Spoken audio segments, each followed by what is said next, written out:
Hey, Lily Wong here, and this is Fly with Lily podcast. Life can throw us unexpected curveballs of all kinds, from the loss of a loved one, career change, or family problems. For me, it was the loss of my mother and my marriage. The worst experiences of my life led to the most euphoric learning experience and life journey I ever could have imagined.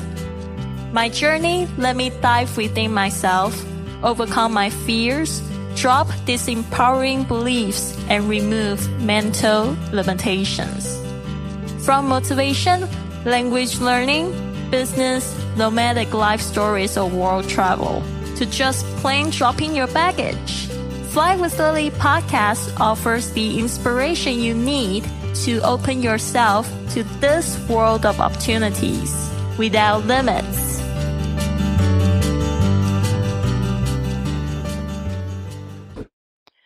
What my family gave me wasn't only wounds.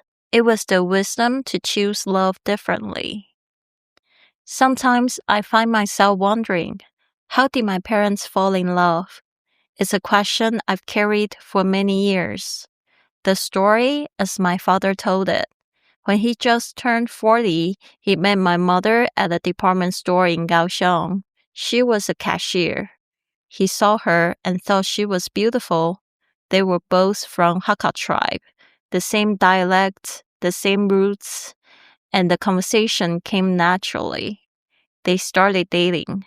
It sounds like the beginning of something lovely, but the strange thing is, I have very few memories of them in love, because in my childhood, what I remember most is the fighting.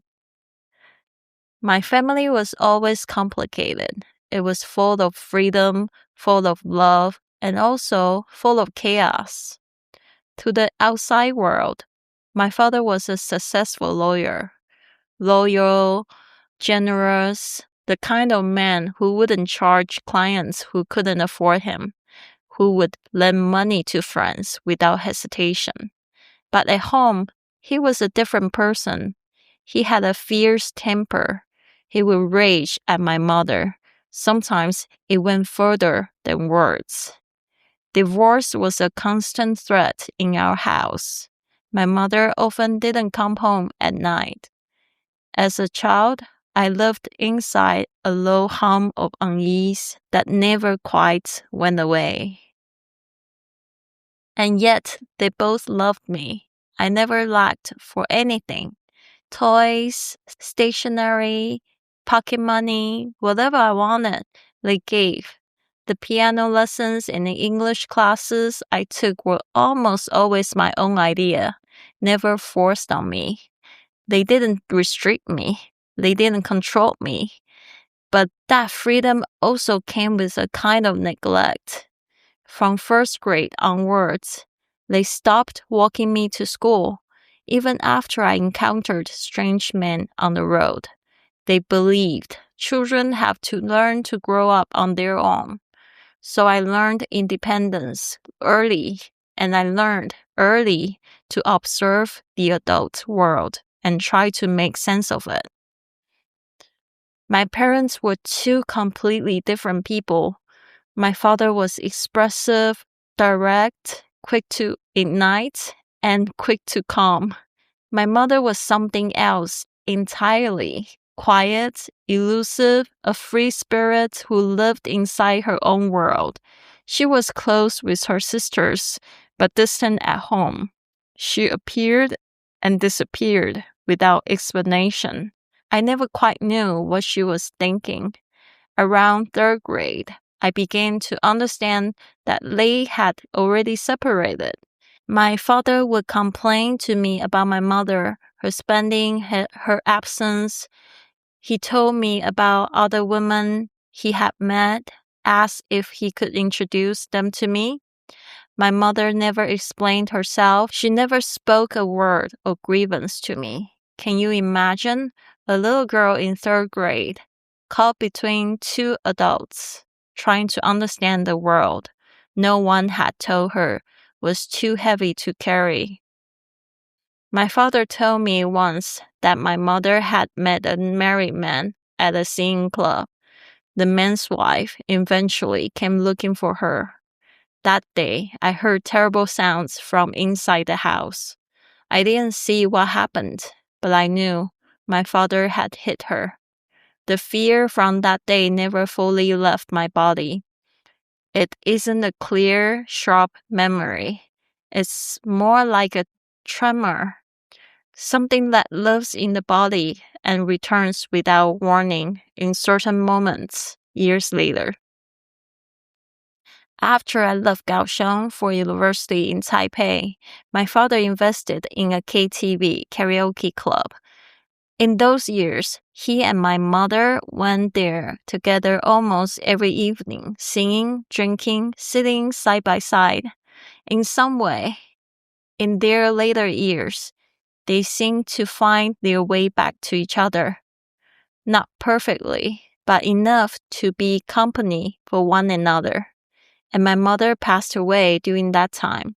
She was at my father's home when it happened. Her health had been fragile for years. She had a heart attack in her sleep. My father called to tell me. I didn't go back right away. I returned to Kaohsiung 3 days later. I still think about that sometimes. I will never forget the moment I saw her. Her body was swollen. Around her nose and the corner of her mouth, there was dry blood. That image was carved into me. It has never faded. My father told me something else. When my mother's body was carried out of the house, the shrine she had prayed at every single day fell over on its own. I don't know what it meant, but I have never forgotten that detail. Sometimes I think, I wish they were still here. I would ask my mother, why did you fall in love with him? Really? I would ask my father, did you truly love her? Because everything I have traces back to the moment they met. Because of them, I exist. Because of them, I was able to go out into the world, to love people, to explore, to build something meaningful, to become who I am. So even with all the contradiction, all the pain, I'm grateful for them, both of them. Growing up in that home gave me something I didn't understand until much later. I didn't want to repeat what I had seen. I wanted something free but steady, something where two people could be fully themselves without hurting each other. And slowly, I've come to understand my family didn't only give me wounds, they gave me awareness. They gave me the ability to see clearly, to feel deeply, and to choose, consciously, deliberately, a different kind of love. The chaos, the fear, those blurry childhood memories, they didn't destroy me. In a way, they shaped me. Maybe that's what it means to make peace with where you come from. Not pretending it didn't happen. Not pretending it didn't leave a mark. But seeing it clearly, thanking it honestly, and then choosing to walk towards something different. This has been another episode of the Fly with Lily podcast. So what now? Go to flywithlily.com to download my gift for you to help work on your abundant lifestyle, or contact me directly for a consultation. This show takes a lot of work and planning, so if you enjoyed it, please consider a 5-star review on iTunes, following on Facebook and Instagram at flywithlily, or come up and give our crew a hug on the street when you are on your journey. Thanks for listening, and remember, life's curveballs can be your best opportunities.